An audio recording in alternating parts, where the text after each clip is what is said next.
Des nouvelles thématiques concernant l'économie en République démocratique du Congo, c'est sur Zoom Eco Live. Mesdames, Messieurs, bienvenue à vous tous qui nous suivez de partout. Pour ce nouveau numéro, nous parlerons de la tendance des principaux produits miniers dans la période qui varie entre le 23 et le 28 mai 2022.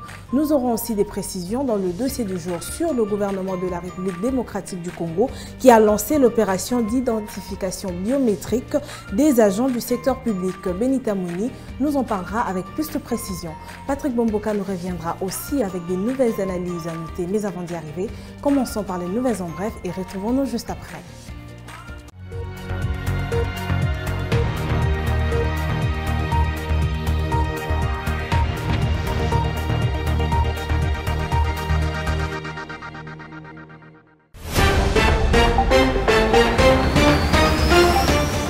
Bref du jour, le marché du cobalt n'a pas enregistré d'avancée significative depuis près d'une semaine sur le marché international. À ce jour, la tonne de cobalt se négocie à 74 645 $ sur la bourse de Londres contre 74 670 $ la semaine, soit une légère baisse de prix de l'ordre de 25 $.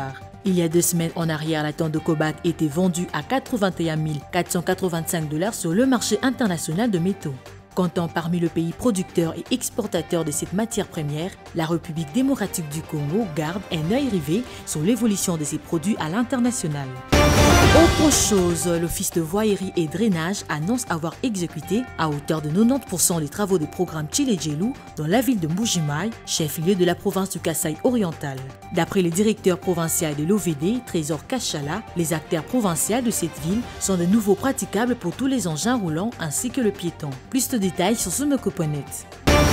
Avant de clôturer avec ces nouvelles en bref, signalant que le Premier ministre congolais Jean-Michel Sama Lukonde Kyenge a procédé le lundi 24 mai 2022 au lancement à Kinshasa de l'opération d'identification biométrique des agents certifiés réguliers de services centraux dans les fichiers de référence de l'administration publique. Pour le Premier ministre congolais, la modernisation de la fonction publique de la République démocratique du Congo passe nécessairement par la numérisation de tous les agents du secteur public. D'après le Premier ministre Jean-Michel Sama Lukonde, ce travail s'effectuera dans l'ensemble du territoire national, va favoriser une meilleure gestion de l'administration publique et accroître aussi le recette public.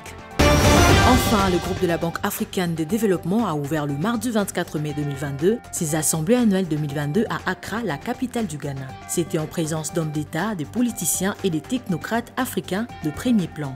Dans son discours d'ouverture, le président ghanéen Nana Addo Dankwa a exhorté la banque de prêt concessionnelle continentale à aider l'Afrique à mobiliser les ressources financières dont elle en a besoin pour effectuer sa transformation. C'est un plaisir de vous retrouver une fois encore connecté à Zoom Eco Live. Nous entamons cette fois-ci avec les chiffres clés où nous sommes mis à jour sur le taux du jour, mais aussi l'évolution des courbes économiques. Suivez les détails avec Judith Unamaka.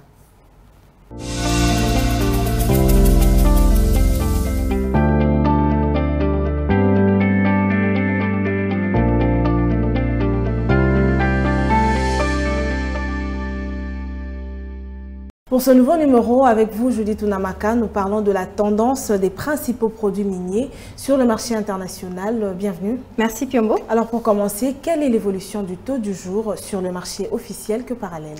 Concernant le taux du jour, tant à l'officiel que sur le marché parallèle, il a été réactualisé. Actuellement, à l'officiel, 1 dollar se change à 2004 francs congolais, un franc CFA vaut 3,23 centimes et 1 euro revient à 2121 francs congolais. Okay. Dans la catégorie marché parallèle, nous avons ciblé aujourd'hui la commune de Lemba et dans cette circonscription, 1 dollar se coopère à 2015 francs congolais, un franc CFA se rétrocède à 3,31 centimes et 1 euro vaut 2172 francs congolais. Alors concernant les produits miniers, commençons avec les thym. Quelle est son évolution sur le marché international du 23 au 28 mai dernier? Après avoir enregistré une chute remarquable sur le marché international jusqu'à 2981,25 $ américains la tonne en moins, les thym pourraient rester sur cette pente raide au cours de cette semaine. Ce produit devrait se négocier à 35 381,25 $ américains la tonne cette semaine contre 40 068,75 $ américains la tonne. En une semaine, les thym enregistrent une baisse de prix de l'ordre de 4 687,5 $ américains la tonne, soit une chute évaluée à moins 11,70%. Alors, hormis les thym, y a-t-il d'autres principaux produits miniers aussi qui ont connu une chute pendant la même période? Tout à fait, et ces différents produits sont le cuivre qui devront enregistrer une baisse de prix sur le marché international et devrait se vendre à 9 201,70 $ américains la tonne contre 9 368,25 $ américains la tonne, soit un recul de prix de l'ordre de moins 166,55 $ américains. Le zinc est aussi en baisse cette semaine et devrait se négocier à 3 590,95 $ américains la tonne, soit un recul de 164,35 $ américains au cours de cette période, représentant moins 4,38%. L'or affiche également une tendance baissière et cette semaine, elle devrait se négocier à 58,98 $ américains le gramme contre 60,75 $ américains le gramme la semaine passée, soit une légère baisse de prix de moins 1,76 $ américains. L'argent est en baisse aussi et cette semaine, elle devrait se négocier à 0,69 $ américains le gramme contre 0,73 $ américains le gramme la semaine passée, soit un écart de prix négatif de 0,04 $. Alors avant de finir avec vous, toujours dans la même période, parlons aussi d'autres produits ayant une tendance haussière sur le marché international. Il s'agit donc du Tantal qui devra enregistrer une tendance haussière au cours de cette période et devrait se négocier à 391,25 $ américains le kilogramme cette semaine contre 390 $ américains le kilogramme la semaine dernière. Le cobalt devrait aussi connaître une tendance stable cette semaine sur le marché international au cours de cette période et devrait se négocier à 87 781,05 $ américains la tonne cette semaine. Ces prix sont donc susceptibles d'être modifiés au cours de cette période. Merci à vous Namaka pour toutes ces précisions. Merci à vous.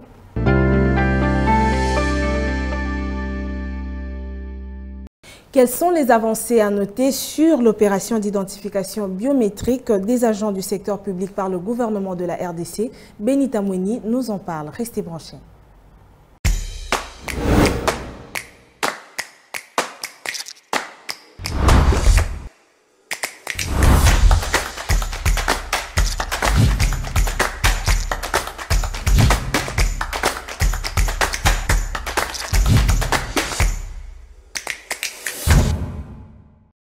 La rubrique dossier nous est présentée par vous, Benita, bienvenue. Merci Piombo. Alors en ce qui concerne l'opération d'identification biométrique des agents du secteur public, quelles sont les attentes du gouvernement congolais dans le processus de numérisation et digitalisation de ces agents du secteur public? Pour ce qui est des attentes du gouvernement, d'après le Premier ministre Jean-Michel Sama-Lukonde, la modernisation de la fonction publique de la République démocratique du Congo passe nécessairement par la numérisation de tous les agents du secteur public et le travail va s'effectuer sur l'ensemble du territoire national tout en favorisant la meilleure gestion de l'administration publique et accroître leurs recettes. Et quelle est à l'heure actuelle l'estimation des fonctionnaires fictifs et identifiés dans la ville de Kinshasa, mais aussi sur l'ensemble du territoire national d'après le dernier recensement? D'après les dernières statistiques, la République démocratique du Congo compte plus de 1 450 000 fonctionnaires identifiés avec un nombre important des agents fictifs. Il y a aussi 350 000 agents de l'administration publique qui sont éligibles à la retraite. Question de moderniser et rajeunir le personnel de l'administration publique. Mais on parle aussi de la suspension des rémunérations de plus de 17 500 agents fictifs de la liste de paye des agents et fonctionnaires de l'État. Qu'est-ce qui en ressort exactement? Le ministre de la fonction publique, Jean-Pierre Liaou, a annoncé les rémunérations de 17 500 agents fictifs qui ont été suspendus de la liste de paye des agents et fonctionnaires de l'État. D'après lui, les victimes ont 3 mois pour introduire leur recours et les dossiers qui seront jugés conformes pourront être déclarés recevables. Merci beaucoup à vous, Benita, pour ce dossier. Retrouvons-nous prochainement. Merci à vous, Piombo. Parlons à présent de la nouvelle vision de l'entreprise CEP Congo. Les détails nous seront partagés dans cet élément de reportage. Tout de suite.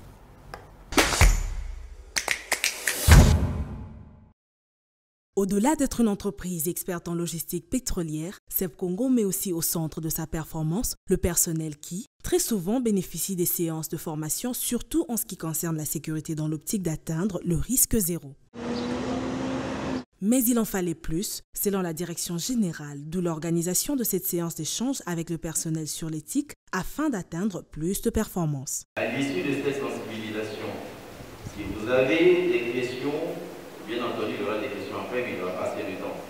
Si vous voulez approfondir un peu plus, vous pouvez contacter la direction administration et gouvernance pour poser plus de questions, entrer plus en détail, pour mieux comprendre les choses.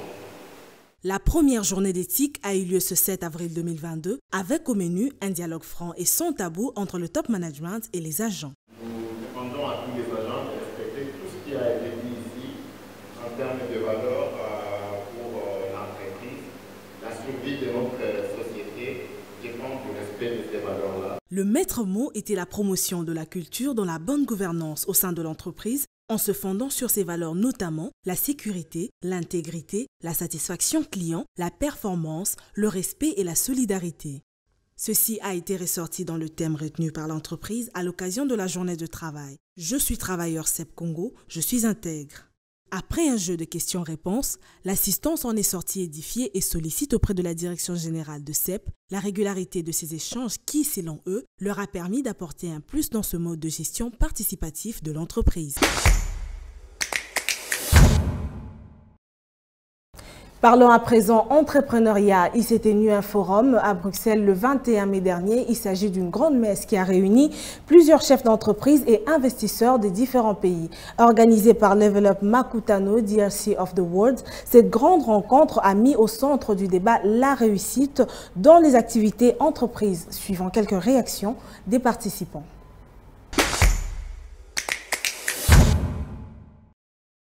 Avec l'expérience qu'on a aujourd'hui en tant que chef d'entreprise, il y a non seulement le besoin de se mettre ensemble tous pour développer en fait ces relations qui vont permettre à notre pays d'aller de l'avant, mais aussi je pense qu'on a l'expertise qu'il faut pour les personnes qui veulent se jeter dans l'aventure, pour qu'ils aient des personnes qui ont fait des choses et qui connaissent la réalité du terrain, les stratégies qu'il faut mettre en place pour pallier à certaines difficultés qu'on peut rencontrer. Il y a des outils et il y a des éléments qu'il faut mettre en place pour pouvoir le faire et réussir dans ça. Je dirais à quelqu'un qui ne connaît pas de Makutano, je lui dirais, venez frapper à la bonne porte. Vous allez rencontrer des gens qui ont du métier, vous allez rencontrer des gens qui veulent commencer et vous allez rencontrer des gens qui sont comme vous, qui sont dans le questionnement.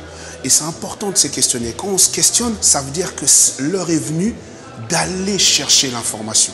Du moment où vous vous questionnez, ça veut dire que vous êtes dans le bon tempo et donc venez parce qu'ici, non seulement vous allez avoir des informations, mais vous allez rencontrer des gens qui peuvent, par leur petite expérience, vous apporter un plus afin que votre projet que vous rêviez tant, vous puissiez enfin le concrétiser. Après plusieurs discussions avec des intervenants, avec des gens présents ici en networking, j'ai réalisé qu'en fait beaucoup de personnes sont ripat, beaucoup de personnes ont grandi, sont nées ici et sont retournées au Congo pour lancer leur entreprise.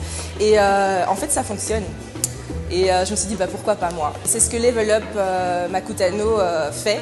Ça encourage, ça motive, ça donne envie de penser plus loin. Les panels étaient vraiment intéressants, ils étaient diversifiés.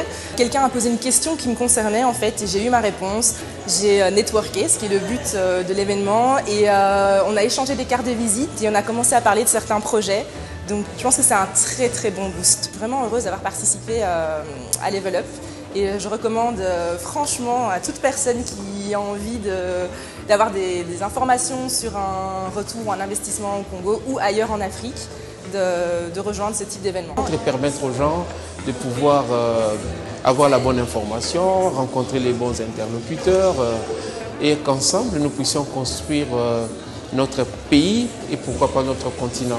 Il y a un bon réseau qui donne cette opportunité. Et vous vous orientez auprès des bonnes institutions comme la NAPI ou encore Equity BCDC qui peuvent vous donner des informations utiles. Ce que je veux et ce que MKWS Group veut, c'est que les jeunes, la nouvelle génération, puissent impacter son futur. Tout est là. Nous voulons à travers le Makutano essayer de pouvoir faire de vous un grand manager. Un grand manager pour nous c'est un décideur. Un décideur, c'est quoi? C'est une personne qui impacte son futur. Aujourd'hui, nous voulons qu'à travers le Level Up by Makutano, nous puissions encore monter de niveau et aller vers l'avant. La seule chose que je dirais aux personnes qui n'ont pas pu être parmi nous, c'est qu'on vous attend pour la prochaine édition. Nous voulons créer et faire de grands décideurs pour la nation. Le futur du Congo et de l'Afrique, c'est maintenant. C'est pas après. C'est maintenant. Et il est peut-être temps aujourd'hui d'écouter aussi nos rêves qui sont en fait la réalité de demain.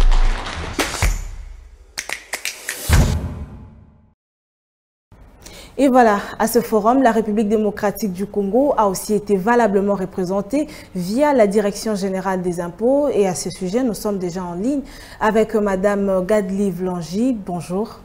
Bonjour. Avant d'aller plus loin, Madame Gadlive, commençons par une présentation pour ceux qui ne vous connaissent pas. Je suis Gadlive Elisabeth Langy. Je suis inspectrice des impôts et je coordonne la cellule d'études fiscales. Et en même temps, je suis chef de section impôts à l'École nationale de finances en RDC. Donc, j'enseigne et je mène des études fiscales, des fonds et toute autre étude ayant un impact sur la mobilisation des recettes. Merci à vous, Madame Gadlive. Vous avez participé donc à ce forum qui s'est tenu à Bruxelles. Et dites-nous de quoi il était question exactement, mais parlons aussi de cette facilitation et l'accompagnement qu'offre la Direction générale des impôts aux partenaires de la diaspora belge. Depuis l'année 2000, la DGI, l'administration fiscale congolaise, est en mode de réforme. Elle cherche par tous les moyens à adapter son fonctionnement à l'évolution de l'environnement des affaires. Nous faisons ce qui est possible pour pouvoir apporter au contribuable le service qu'il attend de nous. Alors, c'est comme ça que depuis 2003, nous gérons les contribuables par taille. Parce que tous les contribuables ne demandent pas le même service à la DGI. Nous gérons les grands à part, les moyens et les petits. Les petits demandent un accompagnement un peu plus rapproché, tandis que les moyens sont entre les grands et les petits et nous demandent un peu plus en termes de service. Par rapport aux grands, ceux-là, en tout cas, ils ont quand même on n'est pas très exigeant avec eux et c'est nos principaux partenaires, ce qui nous permettent de mobiliser les recettes que nous avons aujourd'hui. Alors en termes de facilité, pour ce qui concerne la diaspora belge, nous avons la convention fiscale qui nous aide à comment vous expliquer, qui accorde déjà une fiscalité particulière. Nous, de notre côté, nous nous engageons à respecter les dispositions de la Convention et à ne, à ne relever que ce qui est autorisé par et en vertu de la Convention. Et de l'autre côté, nous entendons un engagement sur un dialogue franc avec nos contribuables, nos futurs contribuables, si je me permets le terme, avec notre diaspora, les opérateurs économiques de la diaspora. Nous leur assurons que nous allons respecter les termes d'un contrat, parce que j'ai parlé plus d'un contrat entre et nous. Mais ce que nous attendons d'eux, c'est un engagement fort. C'est-à-dire d'abord quand ils arrivent en RDC, qu'ils se fassent immatriculer en demandant un numéro d'identification fiscale unique. Après, qu'ils s'engagent à payer les impôts auxquels ils sont assujettis. Mais alors, cette convention, elle ne concerne exclusivement que la Belgique ou d'autres pays aussi sont intéressés? Entre le Royaume de Belgique et la RDC. Nous avons une deuxième convention avec la République sud-africaine et la RDC. Et là, si vous suivez l'actualité fiscale, le gouvernement vient de signer une autre convention. On a échangé des instruments de ratification avec la Turquie, avec beaucoup d'autres pays. Ce qui est bien est qu'au niveau du gouvernement, on sent qu'il y a un engagement à pouvoir apporter des facilités aux contribuables de deux côtés pour un peu les amener à participer à l'œuvre de la reconstruction. Et ce que nous attendons de toutes ces diasporas, c'est qu'elles puissent aussi nous aider à financer le développement en RDC. Parce que le gouvernement seul ne pourra pas développer le pays. Le gouvernement a besoin aussi du secteur privé pour pouvoir booster son économie. Et quel type de public était face à vous, réceptif ou hostile? Oh, merveilleux, parfait. On sentait qu'ils attendaient l'intervention de l'administration fiscale, parce que vous savez que pour se déplacer, aller dans un pays, on hésite souvent par rapport à la fiscalité. Mais ce que je trouvais l'ambiance était bonne, ils ont posé beaucoup de questions. Ils voulaient savoir ce qui se passerait là-bas. Je n'ai pas voulu parler de leur sort, mais plutôt des avantages qu'ils vont trouver sur place pour les Belges ou pour les résidents en Belgique. D'autres nationalités, je veux dire. Alors pour finir, quelle sera votre démarche auprès des autorités congolaises après avoir palpé cette expérience? Chez moi et à la DGI, c'est que j'ai trouvé une diaspora motivée, j'ai trouvé des opérateurs économiques engagés. Donc c'est à nous maintenant de faire les efforts pour ne pas les décevoir. Ce que nous voulons, c'est qu'ils se rapprochent de nous. Et là, en rentrant au pays, je vais faire mon rapport et solliciter que nous puissions avoir quand même des guichets pour la diaspora parce qu'ils ont besoin de l'information et de la bonne information. Parce qu'aujourd'hui, c'est tout le monde qui parle impôts, c'est tout le monde qui parle mobilisation de recettes, mais très peu de gens se rapprochent de nous pour avoir des vraies informations. Donc moi, mon ambition, c'est obtenir de mes chefs de la DGI, qu'on puisse ouvrir des guichets pour des gens qui viennent d'ailleurs, qui veulent avoir de l'information fiscale, qui veulent connaître leur fiscalité et qui veulent connaître les procédures fiscales. Ça, au moins, ça va nous avancer. Et voilà, merci à vous Madame Gadlive Elisabeth Langy. Je rappelle que vous êtes inspectrice des impôts et coordonnatrice de la cellule d'études fiscales à la Direction générale des impôts. Merci encore à vous pour votre disponibilité.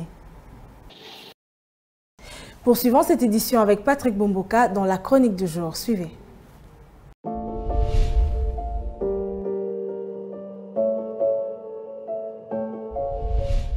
Bonjour. Face aux difficultés de mobilité des personnes et leurs biens dans la ville de Kinshasa, le gouvernement de la République démocratique du Congo vient de décider d'apporter tout son soutien au projet de réhabilitation et de modernisation du réseau ferroviaire de la capitale congolaise. Eh bien, il s'agit du projet Metrokin, un projet piloté par le Bureau central de coordination, une agence d'exécution proche du ministère de Finances. Les coûts de ces travaux qui visent à doter la capitale Kinshasa d'un train urbain s'élèvent à 250 millions de dollars américains. Le projet Metrokin relève du plan directeur de la ville et il devra contribuer à répondre efficacement aux attentes des Kinois qui peinent dans les rues de la capitale à trouver les moyens de transport en commun. Après avoir approché le gouvernement central, les parties prenantes au projet Metrokin ont bénéficié d'un apport financier de l'ordre de 20 millions de dollars américains pour lancer les travaux de la première phase du projet. Il faudrait savoir que le projet Metrokin vise dans sa globalité l'exploitation de 300 km de voies ferrées dans la ville de Kinshasa. Ces travaux sont donc prévus pour une durée de 24 mois et ils devront être exécutés en 4 phases, dont la première partira de la gare centrale à l'aéroport de Njili pour 25 km. La deuxième phase concerne la plaine le long des grandes artères de Kinshasa, soit 75 km. Une troisième ligne sera construite autour de Kinshasa sur 90 km. Et la dernière phase concerne le tronçon entre l'aéroport de Njili et la commune de Maluku, un trajet long de 80 km. Rien que pour la première phase de ce projet, Metrokin, il sera donc question des travaux d'une double voie à l'écartement standard, la signalisation, la construction de 8 gares, la réhabilitation des ponts Njili et Ncheke, la construction d'un échangeur à la place Pakadjouma, la construction d'un dépôt de maintenance à la gare de Ncheke, la formation du personnel ou encore l'acquisition de 8 rames à 8 caisses. Évalué à près de 4,7 milliards de dollars américains, le schéma d'orientation stratégique de l'agglomération quinoise SOSAC intègre depuis 2014 plusieurs projets de développement de la capitale Kinshasa. Eh bien, malheureusement, ce projet peine à se mettre en œuvre faute de moyens à la fois financiers, institutionnels et réglementaires. Merci de nous avoir suivis.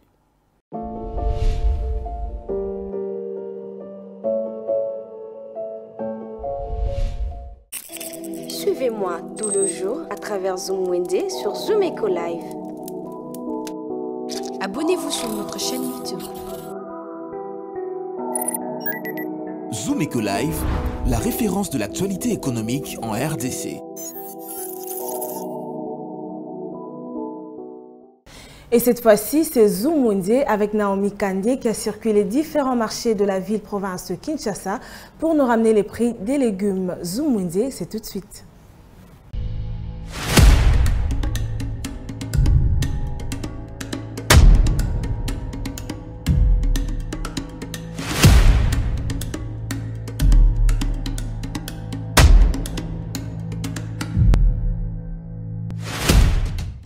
Bienvenue à tous. Le légume est d'une grande importance pour le corps humain car il apporte vitamines et minéraux qui favorisent la bonne santé, voire même prévenir contre certaines maladies.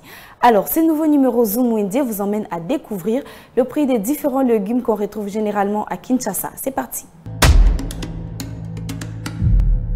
Ce nouveau marché débute avec le gombo, communément appelé dongo dongo, qui se vend par Mupiku à 3500 francs. Un Mupiku de fougères ou misili se vend dans les marchés quinois de 1500 francs à 2500. Feuille d'amarante de son nom Biteku coûte 1000 francs la botte. On a aussi pensé aux amoureux de pointe noire, où une botte se vend à 1000 francs et 1500 francs sur le marché. Un paquet de fumbois est fixé au prix de 2000. Une botte de ngaïngaï se vend au prix de 500 francs et 1000 francs. 2000 francs et 3000 francs est le prix d'un Mupiku de pondou vendu à Kinshasa.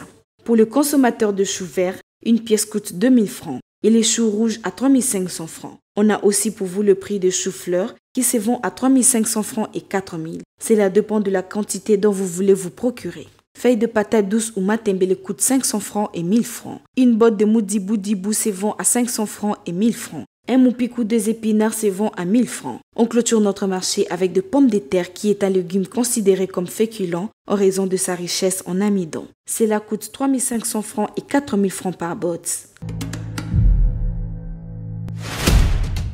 Merci de nous avoir suivis sur Zoom Wendy. Prenons rendez-vous pour un prochain numéro. Les rendez-vous économiques, c'est dans l'agenda sur Zoom Eco Live. Abonnez-vous sur notre chaîne YouTube. Zoom Eco Live, la référence de l'actualité économique en RDC. Juste après elle, passons à la prochaine rubrique. Il s'agit de l'agenda avec Ada Sagras. Suivez.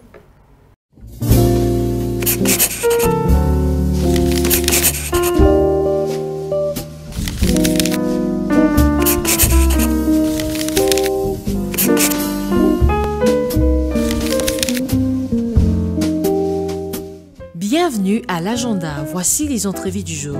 La formation en entrepreneuriat avait débuté le 24 mai dernier à Kinshasa sur comment renforcer les capacités en outils de gestion et prendra fin le 26 mai prochain, $90 et les frais de participation.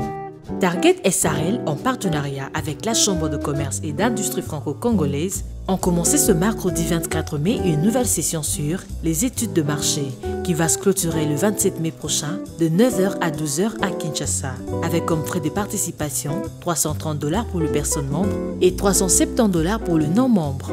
Signalons à présent qu'Ekelo Bantou tiendra le 28 mai prochain Job Fair dans la ville de Goma. Êtes-vous à la recherche d'un emploi? Prenez donc ces rendez-vous. Enfin, UBA Inside organise Business Série avec comme thème les clés pour un management d'équipe efficace le 31 mai prochain sous un format virtuel. Merci de nous avoir suivis. Au revoir. Et avant de clôturer cette édition, prenons la toute dernière rubrique. Il s'agit d'article 15. C'est tout de suite. Débrouillard jamais, jamais, jamais. Débrouillard jamais, jamais, jamais. Débrouillard jamais.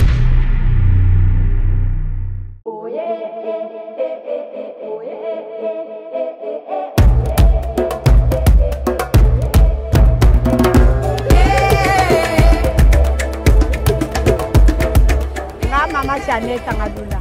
Nasali mikolo ebele yaya. Kona sunga bana nangana libota nangai.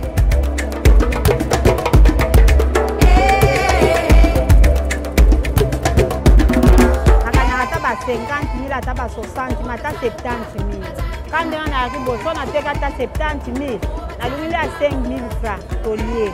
65,000 na bombi. Lobi pe na yaki lobi nde.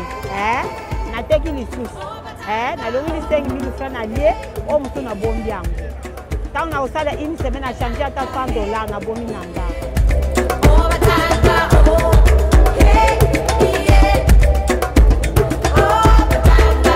Na futela kanda $50 ndenga na zabu kana musali nanga o. Na sunga kabana nanga makasi na kanisa kabana isaka be bango mobana nanga zobela. Asali stoki 300. Asala kate ngamoko mama ngamoko papa ndenga na zabu na Matadibai. Na Mayokuna. Na la Mukatongo na ba 5h na KI. 5h wana tokomaki kuna taba 6h ou bien 6h30. Tokomi kuna. Tokomi biloko. Zonga pe ataba 11h 12h na komaki yango. Na ndako. Na lambi na bie. Tongo etani na elusu. Na ekoteka tongo.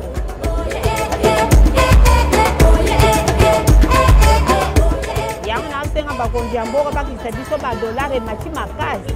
Moni mikolo misali ya bamibali eza pe ozomwana biso ba mama ndenge tozosunga bana tozosunga ndako na biso ifo babanda kotravaye ndenge bavandi na ndako bongo mabe yango nali nayebisa bango babanda misala so osindi ata 10 000 ana Kinshasa ata 10 000 ata 5 000 kosunga bango makasi.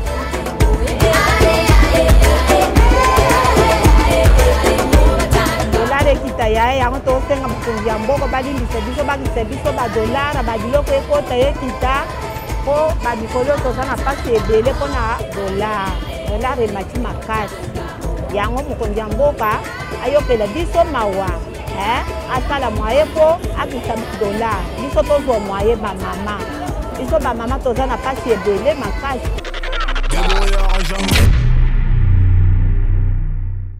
Et voilà, c'en est fini pour aujourd'hui. Merci à vous d'avoir suivi Zoom Eco Live. Retrouvons-nous déjà demain à la même heure. Au revoir.